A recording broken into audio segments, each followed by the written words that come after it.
Hello, everyone. Welcome. We'll just give it a couple minutes to let everyone filter in before we get started.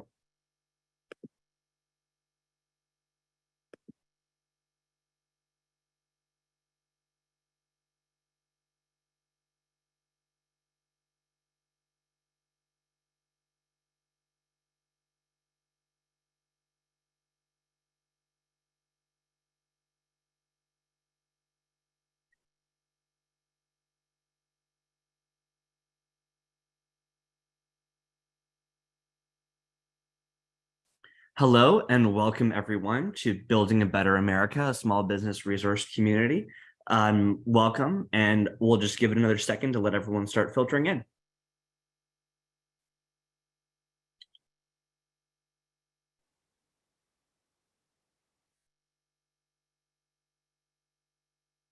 Okay, we're ready to get started. Welcome everybody to this webinar series. We'll just do a couple quick housekeeping just to start off. If you have a question, please type it into the Q&A function. We will try to get through as many questions as possible. Just to note that the U.S. Small Business Administration does not endorse the Public-Private Strategies Institute. This session is being live streamed to the PPSI Facebook page, and it will also be recorded. And please, please do not share any personal information into the Q&A function. With that, I will turn it over to my esteemed colleague, Renee Johnson, Senior Advisor at the PPSI, and she'll take it from here. Hello, everyone. We're excited to have each of you here for the U.S. Small Business Administration webinar series, Building a Better America, a small business community resource. If you can go to the next slide, please. Our goal today and across the series of events is to connect small businesses with critical resources and information about the Biden-Harris administration's policy agenda, including how the Inflation Reduction Act, Bipartisan Infrastructure Laws, and American Rescue Plan create opportunities for business owners across the country. Today, we'll be convening with leaders within the small business community to discuss National Small Business Week and access to capital resources. I now have the honor to introduce to you the Associate Administrator, Christina Hale.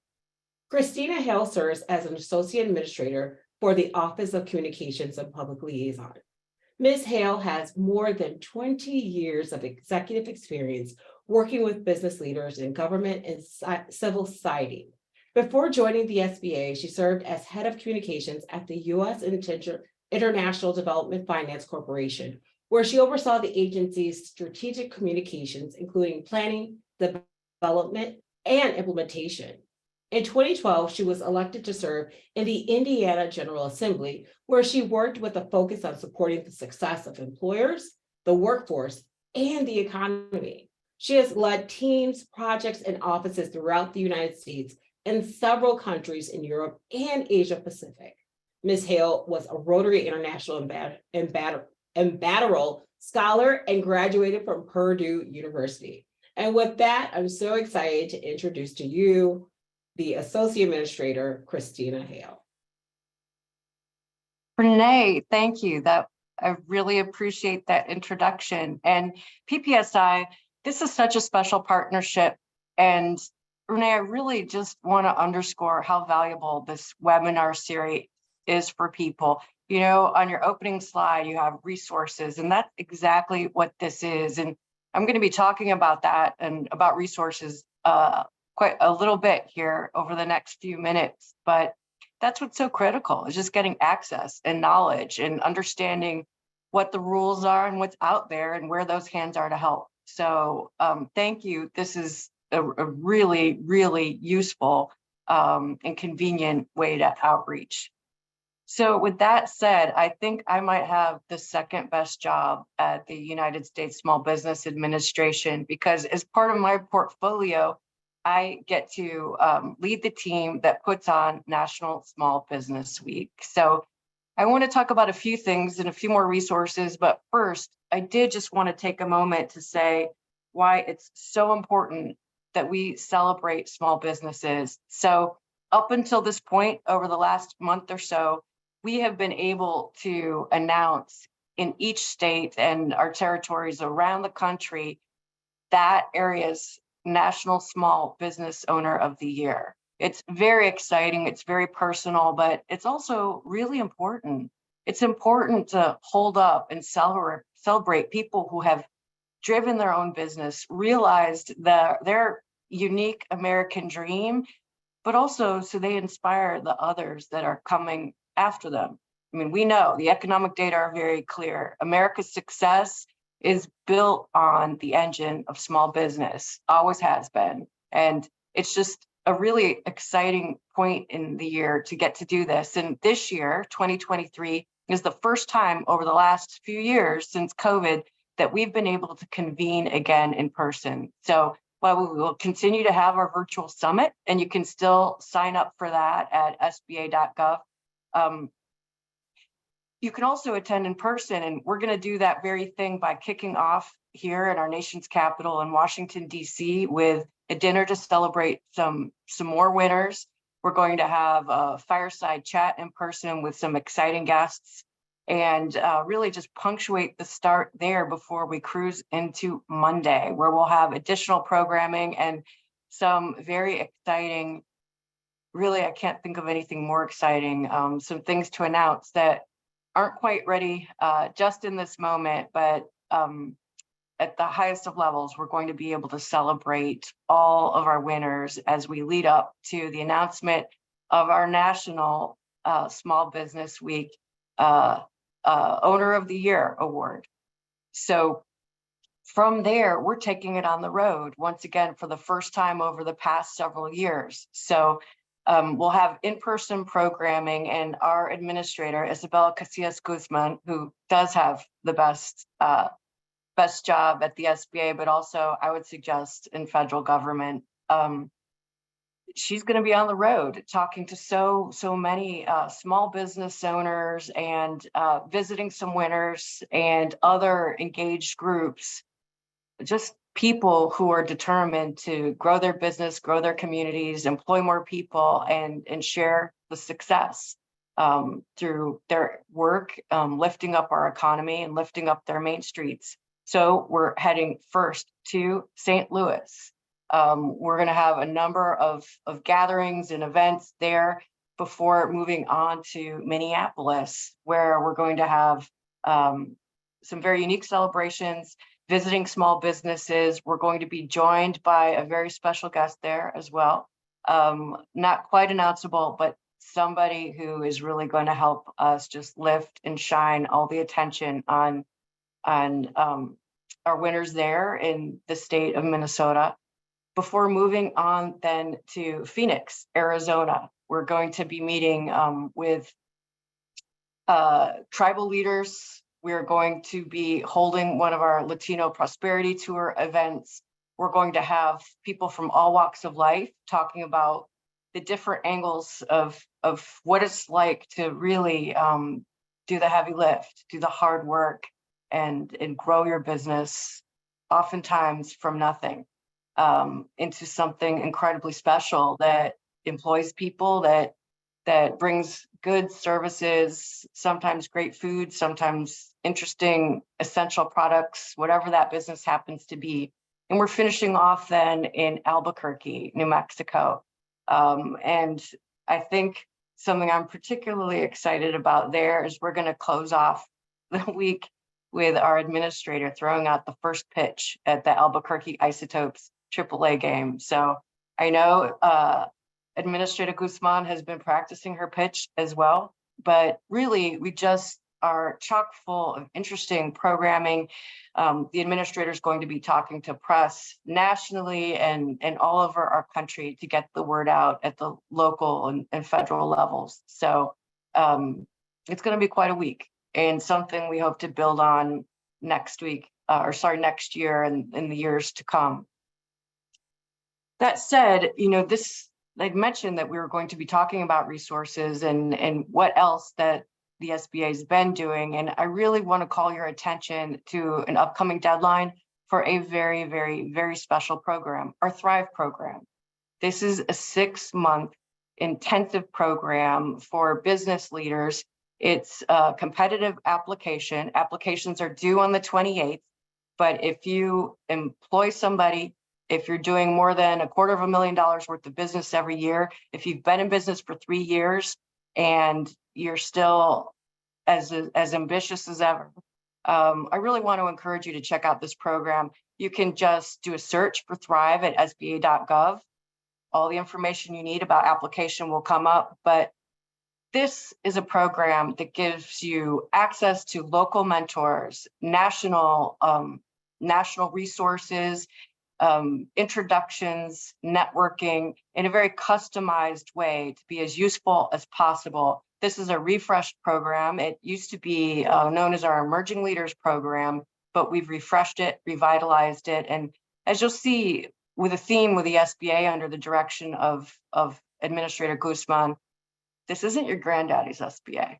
We are modernizing and bringing the SBA to business owners, future entrepreneurs, where they are, wherever they are. And this is one of those ways that we hope to do that, that's unique, but also incredibly helpful in a very, once again, customized way, wherever you happen to be throughout the country. And again, that's the Thrive program. And you can just do a search for Thrive at SBA.gov. But I do want to mention just how important that role of mentorship can be and some of the value that comes through these kinds of programs. And recently, over the past few weeks, we did hold a women's business summit at the White House that was kicked off by President Biden, full of just an excited, energized room of women small business owners from all over the country. And our administrator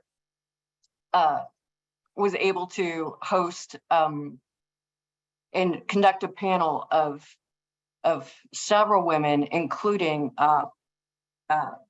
Sarah Blakely, the CEO of Spanx. And her story was just so relatable. And she talked about her big idea for her specialized compression garments that she got patented, and talked about her mentor, her first mentor, her mom, who pushed her to follow her dream and get going. She actually, her mother was an artist, and she told the story about how she leaned on her to sketch out the first designs of the very first Spank out there as she submitted for that patent more than 20 years ago, as she built her now billion-dollar business from this idea, as she got that encouragement from her mentor to go. And when she'd get laughed at or not listened to by manufacturers who really thought it was kind of a wild and outre idea, how she finally was able to get their attention, get them to help manufacture her product and grow her business to the billion-dollar business that it is today. Similarly, there was a story of mentorship as well by the CEO of Lip Bar. Now, if you don't know Lip Bar, Melissa Butler is their CEO, and they make a lipstick called Lady Boss Red.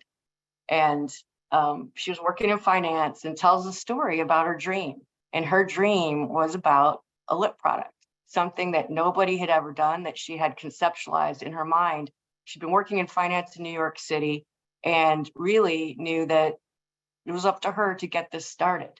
So she too turned to her mentor for that critical encouragement, for that advice about how to get started. And then she just got to it. In fact, in her living room, where she mixed the first lipstick every night after work at her dining room table. And it was funny. There was a little bit of repartee in the room as she was telling this story. And somebody said, like, I still have my first tube of Lady Boss Red. And Melissa just laughed and said, like, well, please throw that out, because I literally probably made that in my dining room more than 10 years ago. And just the very human side of how these really successful businesses have gotten off the ground. Now, Lip Bar is available in every Target store across the nation, but it started with an idea. And it started with one person who turned to a mentor to access those resources, to find the inspiration and the grit, quite frankly, to keep knocking on doors as they got turned away, and to help them navigate and find access to the critical capital they needed to scale when it was time to scale, and how to keep the lights on, and how to be a good employer. All of those unique things. Now, these are two very, very different businesses. And that's why I also want to just, once again, just underscore why Thrive is so unique and such a wonderful program, because it is customized. You know, all businesses are very different. You know, opening your first food truck is going to feel a lot differently and live a lot differently than trying to get your lipstick made or your undergarment manufactured, right? Our dreams are limitless. Our small business owners and entrepreneurs dream big and dream very creatively and have really different needs. And that could be driven by geography and local economies. It could be driven just by the very nature of your product or the service that you want to offer. And that's why I'm just going to give the details once again about Thrive. You can find it all at sba.gov. But if you've started your business, you've been around for 3 years or more, you're doing more than $250,000 of business at this point and you're employing somebody, then this is probably the right program for you. So with that, I just want to encourage everybody to keep reaching for those dreams. The SBA is determined to continue to tee people up for success, to achieve that American dream, to help continue to drive our economy. And this upcoming week, National Small Business Week, is our chance to say thank you, to shine that light, to show off all of the success that our business owners around the country are driving toward, and really to serve as a beacon for those that are coming along behind them. There will be many, and there will be those tough days. And those days you just want to sit down at your dining room table and cry when you see all the work ahead of you and all the little lipstick tubes that you've got to stuff. But the dream was worth it. And the people that we're able to celebrate this coming week have done it. And the really wonderful thing is they're all prepared to pay it forward by telling their story and serving as inspiration for that next generation, all the people that are working so hard now to follow in their footsteps. So with that, Renee, I just want to thank you again and PPSI for all that you're doing to continue to support entrepreneurship in our country. And thank you for this opportunity to talk about some of the celebration we have ahead of time, the Thrive program, and to keep moving forward. Thank you. No, thank you, Associate Administrator Christina Hale. We truly appreciate it. And we're going to drop the link into the chat in a few moments so that you all can find out more resources about National Small Business Week. And with that, I'm really excited to introduce David Brown, who is the Director of Policy in the Office of the Administrator at the U.S. Small Business Administration. Prior to joining the SBA, he worked as Economic Policy Advisor to U.S. Senator Chris Coons of Delaware, a member of the Senate Committee on Small Business and Entrepreneurship. In this role, David helped craft small business relief legislation during the COVID-19 pandemic, as well as legislation to expand the U.S. manufacturing sector and strengthen retirement security for working Americans. Before working in the Senate, David was Deputy Director of the Economic Program at the Washington, D.C. think tank Third Way. Previously, David taught middle school and high school social studies in both Houston, Texas, and in Kenya. Mr. Brown earned a bachelor's degree in history from Rice University and a master's degree in international relations and international economics from the Johns Hopkins University. And we're so excited to have him here. So without further ado, Mr. David Brown. Hi, everyone. Can you hear me okay, Renee? We hear you loud and clear. Great. Well, thank you, Renee, so much for that introduction. Thank you, PPSI, for your hard work to put on these webinars. And thank you to all of you, the small business owners on the call today, for your important leadership role you play in your communities and all the hard work that you do to create opportunity for others. We appreciate you, and we're here to help you. So what I wanted to talk about today are some changes that SBA is making to our lending programs. Some of you may be familiar with them. Maybe some of you have gotten an SBA loan before. Why do we want to make changes to these programs? Administrator Guzman is a champion of them.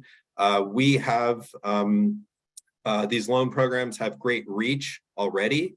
They do support about $40 billion in lending through the different products that SBA has. There's the 7A loan, there's the 504 loan program, there are microloans. You can get anywhere from a $10,000 microloan to a $5 million loan through 7A or 504. There's a great reach of these products already. So why is the SBA making changes to them? The first answer is simply that our economy needs more right now. Over the last 2 years, there has been a record number of Americans who have taken that step to apply to start a business, 10.5 million of them over 2021 and 2022, far exceeding that metric from any other 2-year period. So there's a huge number of brand new aspiring entrepreneurs. And one thing they all agree on is that they need, or at some point will need, capital to grow their businesses. So we want to expand the reach of already successful programs. The other reason we want to make changes is because there are gaps in them today. So if you look at the reach and the impact of SBA's loan programs, there are some areas where they aren't meeting the need that we believe exists. One example is with rural small businesses. There are banking deserts in this country, communities where there is not a bank branch within a 10-mile radius. Those areas have shown it's harder for small business owners to access capital if they're located there.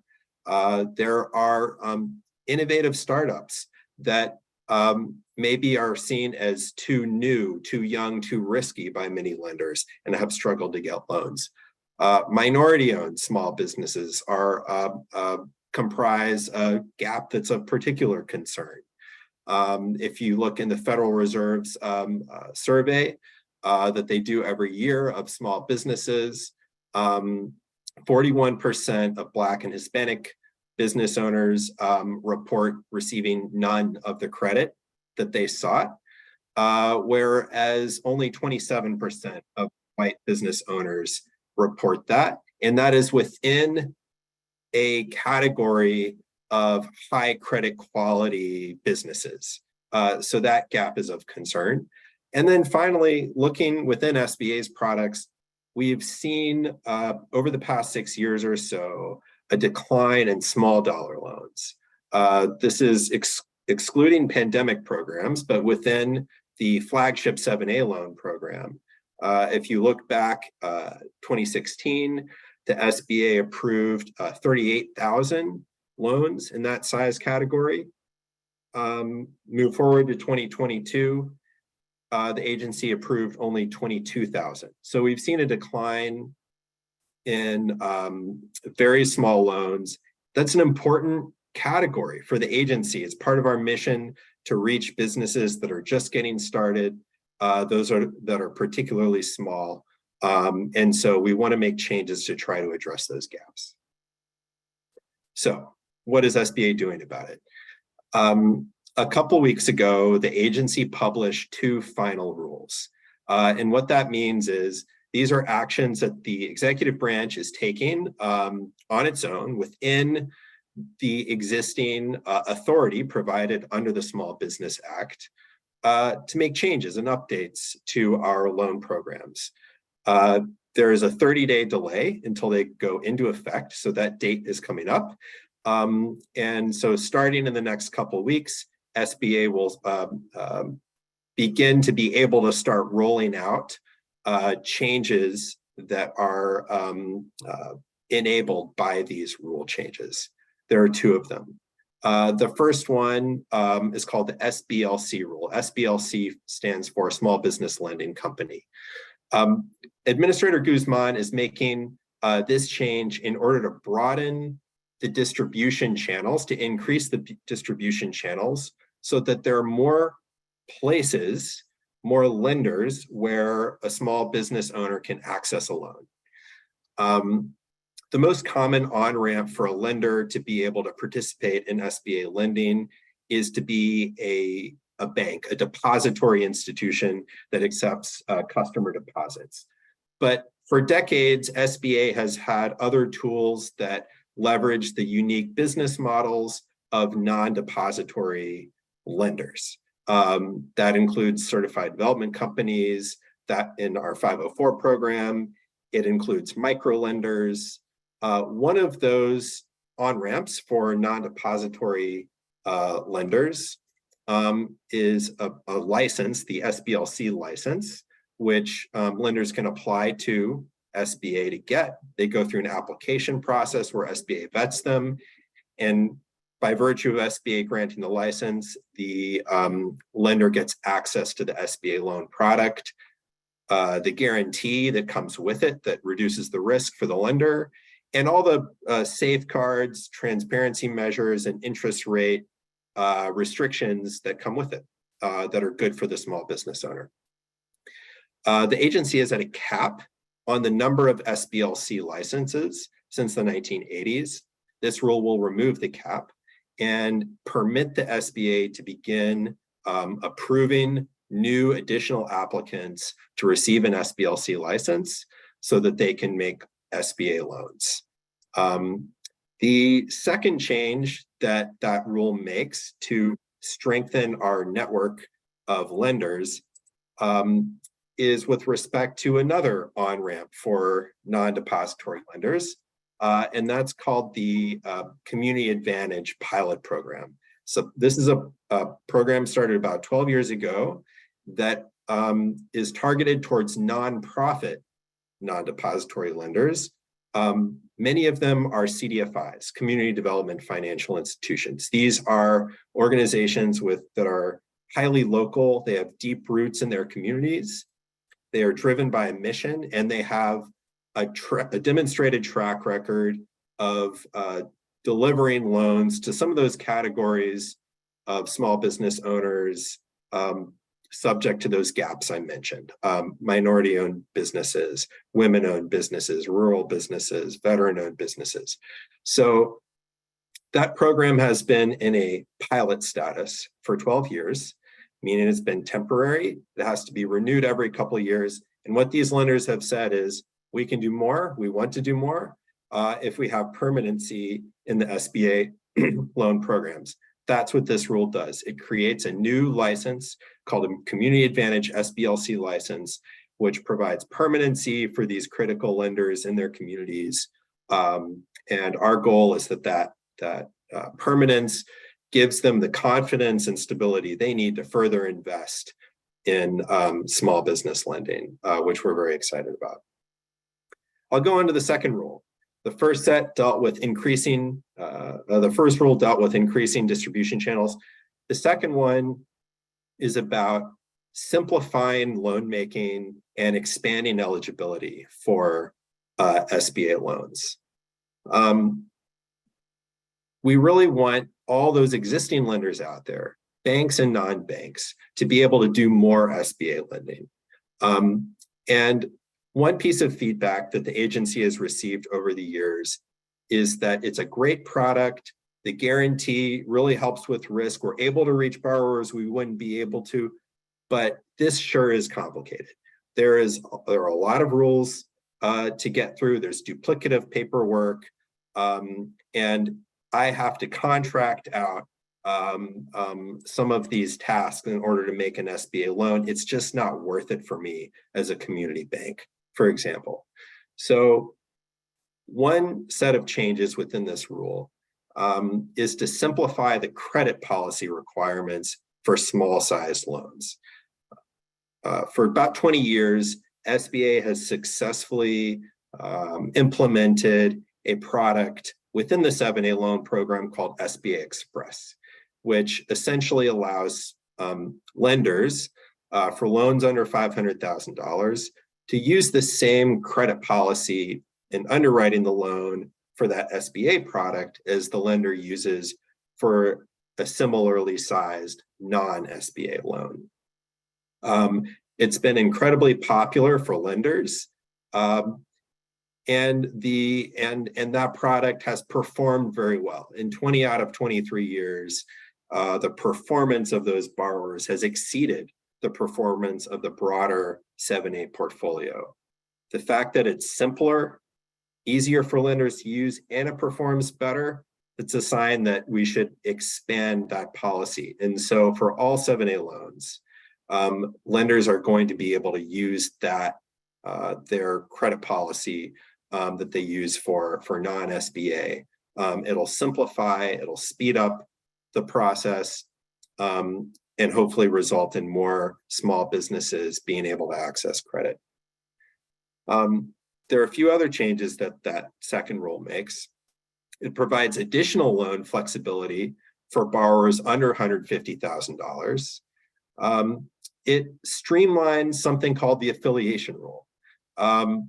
It sounds like complex legalese. It really is. One thing that a lender has to do to make an SBA loan is to show that a borrower really is a small business. SBA under statute has a list of size caps by industry, either by annual revenue or by employee count.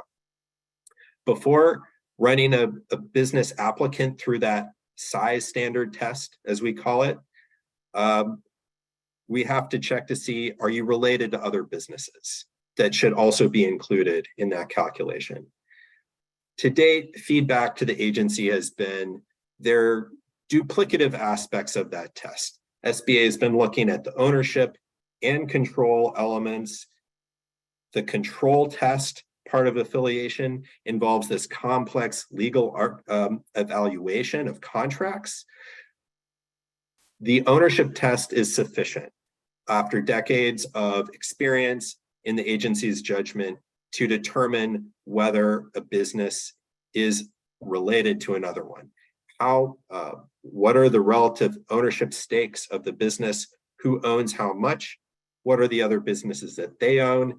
That test is retained, and that combined with other parameters around the SBA loan products have given the agency confidence that it can move forward with this simplified affiliation rule, and that the benefits will remain for small businesses and not big businesses.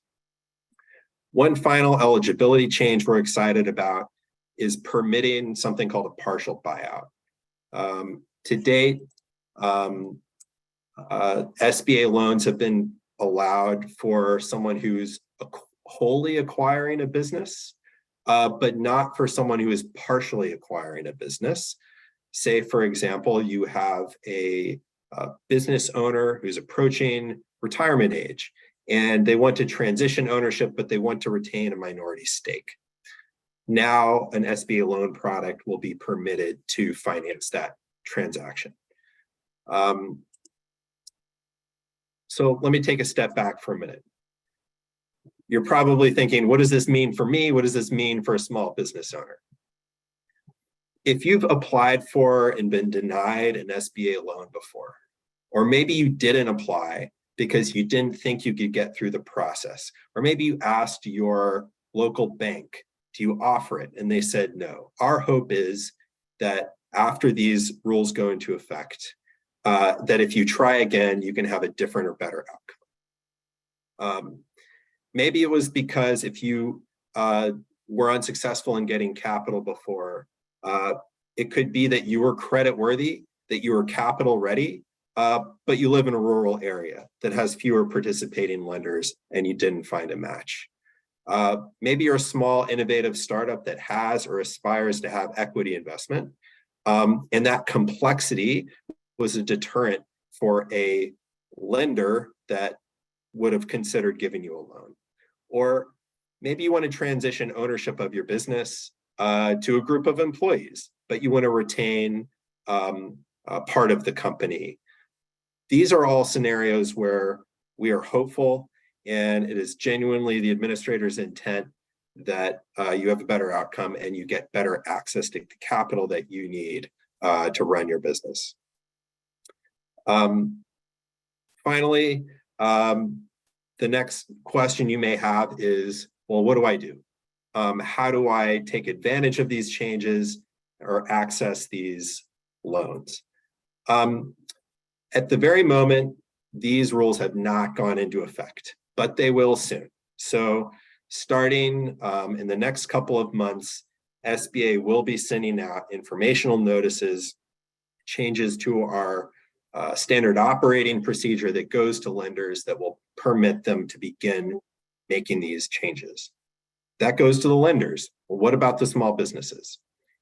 If you're looking for a loan, you don't have to wait for these changes to go into effect. We invite you to go ahead and apply or visit SBA.gov to go through that process of determining whether an SBA loan might be something that you're eligible for and that would benefit your business. If it's okay, I might just drop a link into the chat so that you have those links. So give me just a second.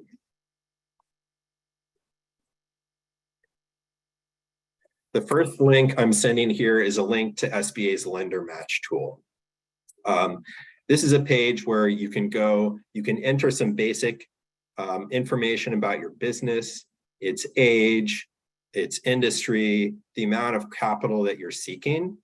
And that information goes out to our lenders and it helps begin the matchmaking process to see whether you might be a candidate for an SBA loan. We invite you to use that tool. But it also may be that you aren't sure whether you're ready to apply, or you want some technical assistance or expertise to better understand your options. And SBA, as I'm sure has been communicated on these webinars before, has a great variety of resources, free resources to help you on that front. You can go to another SBA page, which I will drop in now.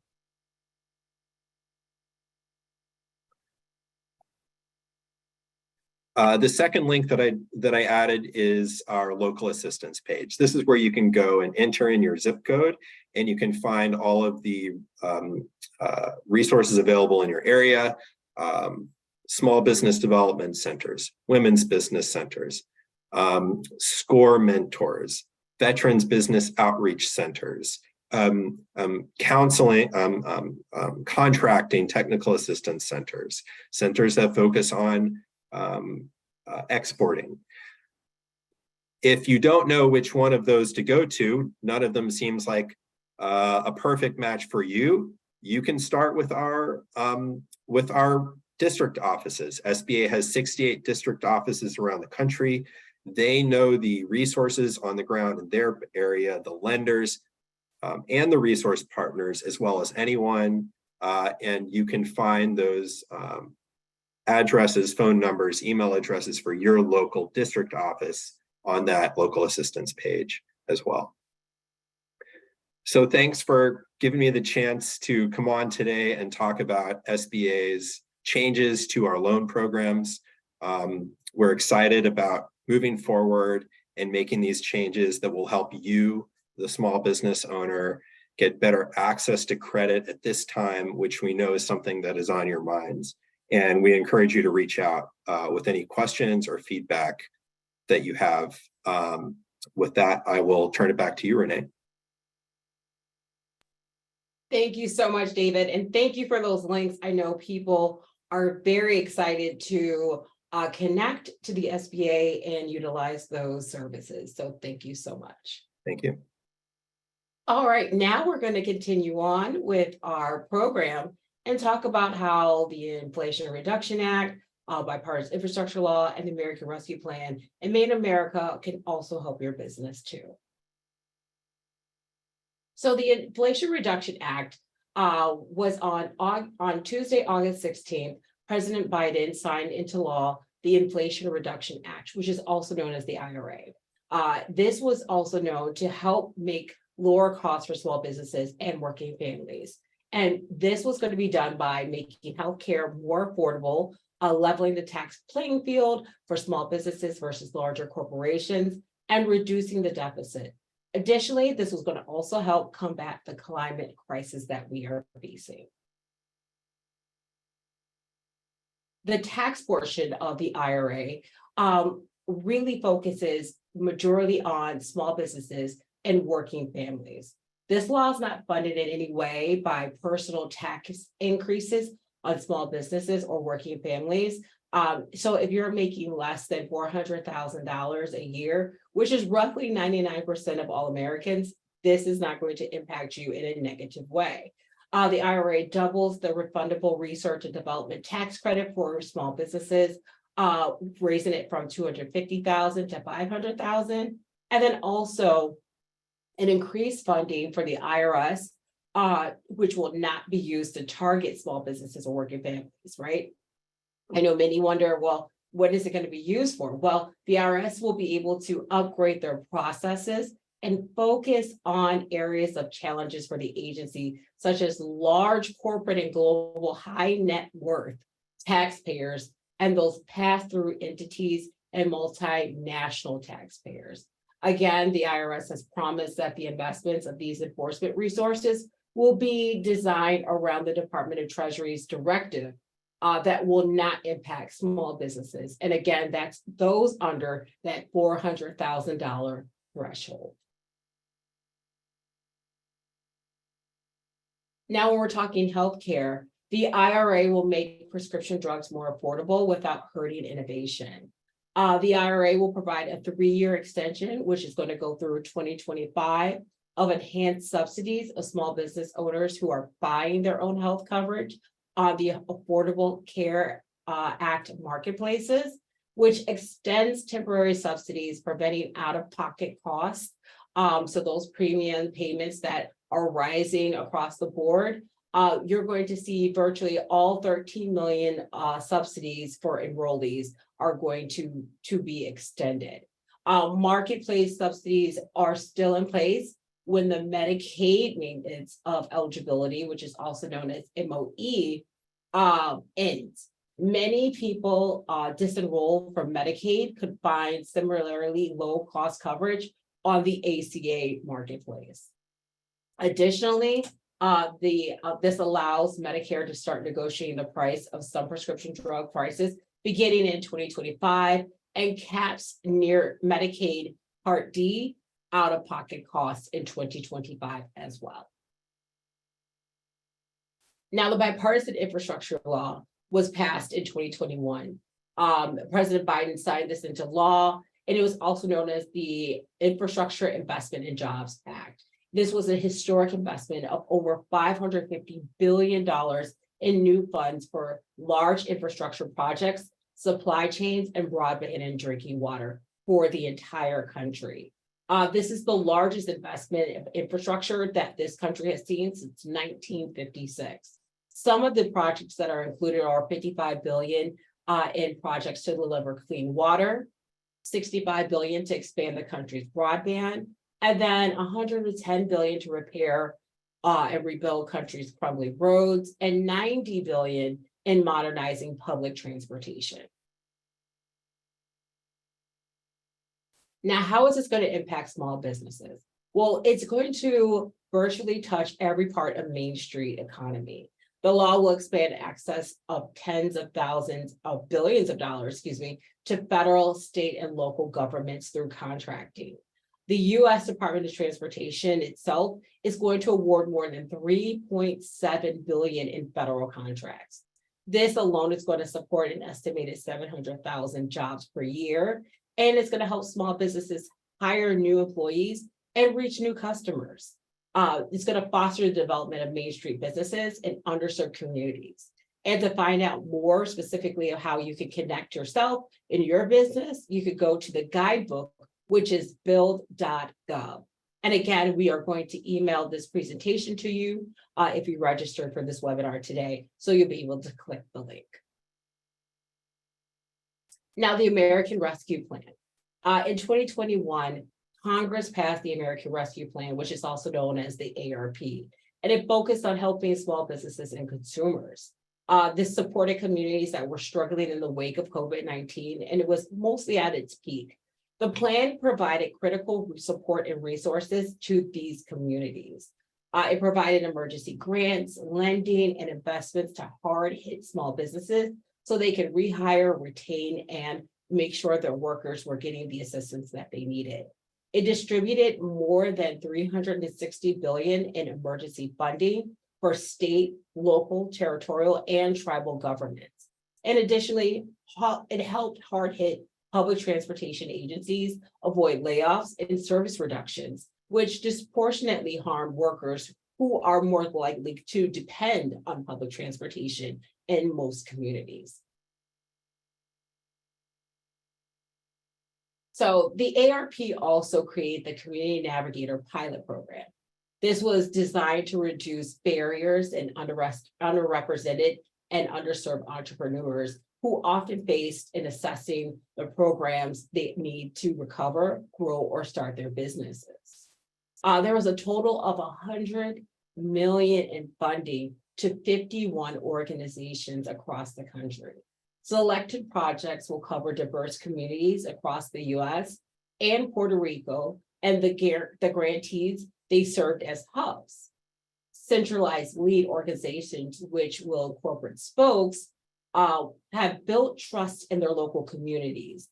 They then connect small businesses to critical resources and assistance. And for instance, they help with financial assistance and access to capital, contract and procurement, marketing operations, business development, exporting, and very more specifically, industry-specific trainings for business owners across the country.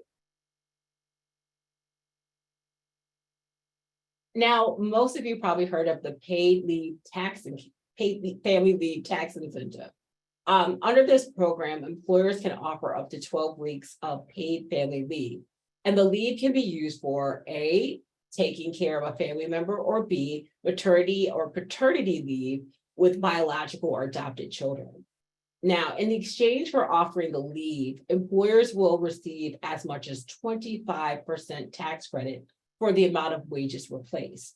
This policy is targeted to hourly employees who would not otherwise have had access to paid family leave. Employees who participate cannot make more than $72,000 per year. And if you want to take advantage of this, definitely talk to your tax preparer to learn more information. Now, Made in America, this program was to ensure the future is made in America by all of American workers. And it was launched a whole of government initiative to strengthen the use of federal procurement to support American manufacturing. To continue building on these implementation efforts and ensuring these ambitious goals aren't just talked about through actions, the executive order established the creation of the Made in America office within the White House Office of Management and Budget, also known as OMB. The Made in America office works to implement federal procurement and financial management policy to help carry out the president's vision of a future made in all of America by all of American workers, including minority entrepreneurs and small businesses in every region in our country. And to find out more about this, please go to the SBA's website, and also make sure you connect with sam.gov and also GSA. And you could find out more specific information about Made in America by going to madeinamerica.gov. Now, I know that people are like, well, COVID's over. Well, it's not necessarily over. We want to talk to you now about how you can become a small business vaccination leader in your community.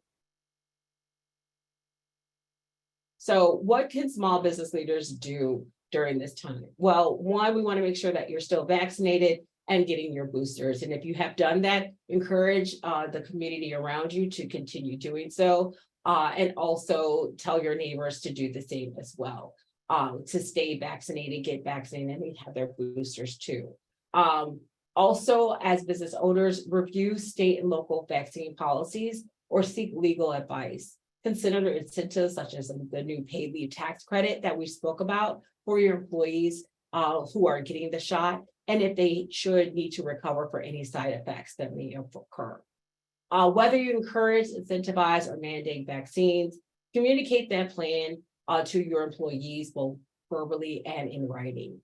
Continue to follow the Center for Disease Control and Prevention guidelines, and whether it's wearing masks or social distancing, always just continue to look towards their guidance. To find out more information as well, there's additional resources, and you could go to whitehouse.gov/COVID plan to learn more. And with that, if you have any questions related to today's webinar, please let us know. If you would like to receive a copy of this webinar, you can go to events@publicprivatestrategies.com and send us a message, and we'll make sure that we send you a copy of this recording as well as the slides. If you have SBA specific questions, please use answerdesk@sba.gov to send your questions. And again, we will be providing this webinar, the slides, and the recording to everyone who signed up today. And again, Small Business Week kicks off on Sunday. You can go to the link sba.gov/National Small Business Week to learn more information about that. And then David dropped in some amazing links, such as the sba.gov/funding programs/loans/lender match. And then also to learn more about how you can get assistance in your local community from the SBA, go to sba.gov/local-assistance. And with that, we thank you so much for joining us today, and we look forward to seeing you at our next webinar for more resources for your business. Thank you so much for joining us.